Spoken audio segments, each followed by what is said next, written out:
thank you for coming on the show. Thank you for having me. And thank you for giving us this. Thank you. As usual, I love your style. Thank you so much, I Ali. love That your means the style. world to me. I said I'm getting emotional because it's like every time I hear another strong Latina woman like give you your flowers or just saying how you inspire them, it just gives me that much more drive. And it's like I feel like I'm doing it for all of us. You know what I mean? So Mm-hmm. that's why it's like I get so emotional behind it. It's like real for me. Yeah. Where does So that drive come from? I don't know. I feel like just growing up, I always knew like I wanted to be like a boss. And then once you achieve one thing, I don't know if it's like a natural human instinct for some, it's like it just never burns out. And it's like, Mm-hmm. I don't know if it's a bad thing or a good thing, but it's just like, I think that's the drive that just keeps me going and going. Yeah. I think that's where that stems from. Yeah. Where are you from, Qiana? Believe it or not, I am from exactly where we're at. Bushwick, Brooklyn, born and raised. Yes. Yes. Oh my God. Where are your Yes. parents from? This is where my story begins. Okay. I always say that Bushwick where my story begins. Mm-hmm. So my parents were born in New York as well. Okay. They're baby boomers. Mm-hmm. And yeah, they were born in Brooklyn. But for some reason, my grandparents, when they came over from Puerto Rico, and this is of course back then, I would say lack of education or lack of thereof because like they lived in Central Park West, brownstone, 4 stories, Mm-hmm. clueless to where they were at today. Could you imagine? Right. So this is how like my dad was born in New York Hospital, and they had like prestigious things because that's what was around. Mm-hmm. Um, and then that's how I was like born in New York Hospital as well and stuff. But no, I'm from here. I'm from Brooklyn. I rep it proudly. A lot of people think I'm from uptown, but no, I Yeah. am definitely from Brooklyn. What was it like growing up in Brooklyn? Like, what was that like? It was amazing. I feel like, I mean, I love the new Brooklyn, but the old Brooklyn is just so much more authentic. It was so much culture and um, it's like a whole community, Mm-hmm. raising everyone, each other's children. It was just really beautiful to be around, and I'm glad that I was able to live through those years. Yes, of course, there was crack epidemic, so many things going on, drug infested communities, but we didn't see that.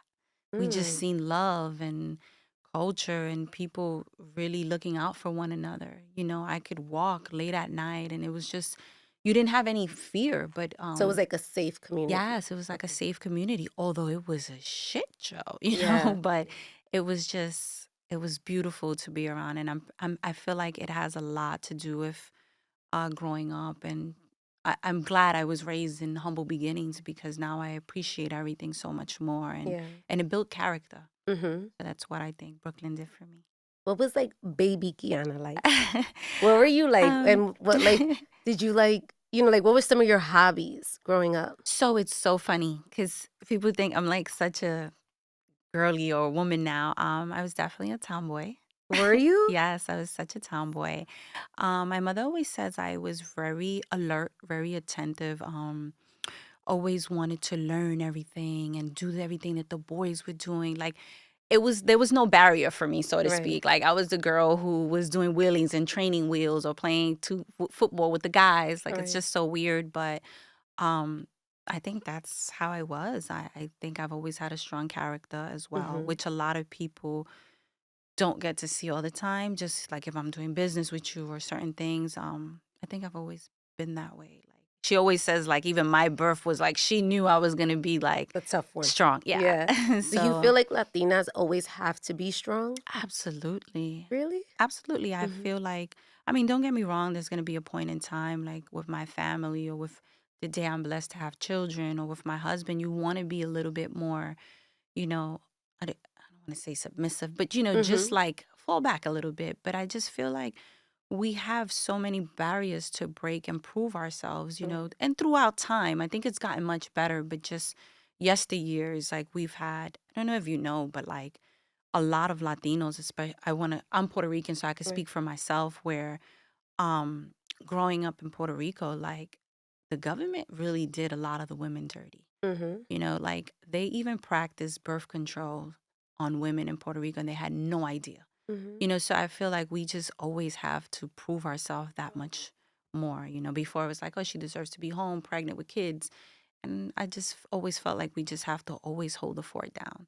And Mhm. I'm sure like even like our grandparents or our grandmother, that was like the center stone. Like Mhm. that's what held everything together. How Right. do they raise 5 kids, single moms sometimes. It was Absolutely. challenging. Girls today can't even raise one child. No. No. And mommy did So it before. My mom, I mean, wow. I don't even know how she did it Yeah, it's because crazy.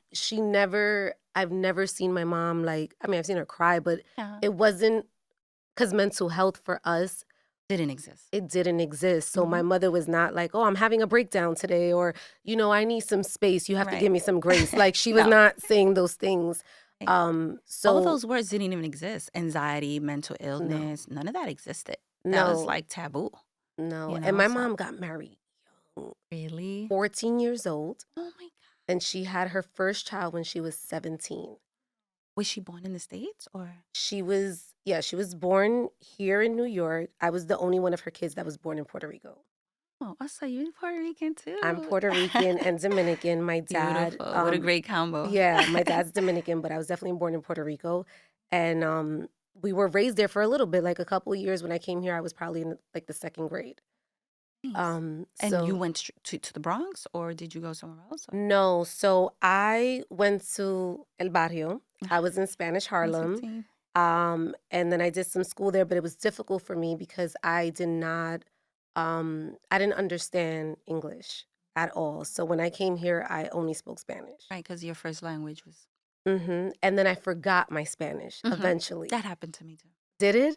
Well, I knew both. Mhm. Because remember, my parents were raised here, so Right. it's like it's kind of like listening to Selena and Brand Nubians, or Right, just right. like it's or watching Christina and Oprah. So Right, it was right. like that was how it was for me. But I remember when I did go to school, I did lose a lot of my Spanish. Mhm. So I guess it happens to us It does. It does. What was like the family environment like for you? Like do you have again. brothers and So I sisters? have one brother. Okay. It's like my mom's like the children she had is not too many of us, but we did always have like that family community like she has. My mom has like 24 brothers and sisters, but Yeah. me, I only had one brother. And I just feel like it was very family orientated. Like Mhm. I'll never forget our Thanksgivings and Christmas. To this day, I still fly down to wherever I have to, where my grandparents are, and it's just like, and they bring out the congas and the Yes. food, and so it's always been very family Yeah. orientated, and I think that that's what I strive for too. Even when it's time for me to have my family and children, I want to keep that essence and just the culture, because Mhm. I feel like a lot of, especially millennials now, like we've lost Oh, a it gets lot. lost. Absolutely, the culture gets Yeah, lost. and especially like there's so many even kids like my age or women or men my age, I feel like some of their parents didn't even teach them how to speak Spanish. Mhm. So I definitely, when I do have kids, you're learning Spanish, Absolutely. like, because they lose their culture. They don't Mhm. even know what it is to visit their island, have no idea.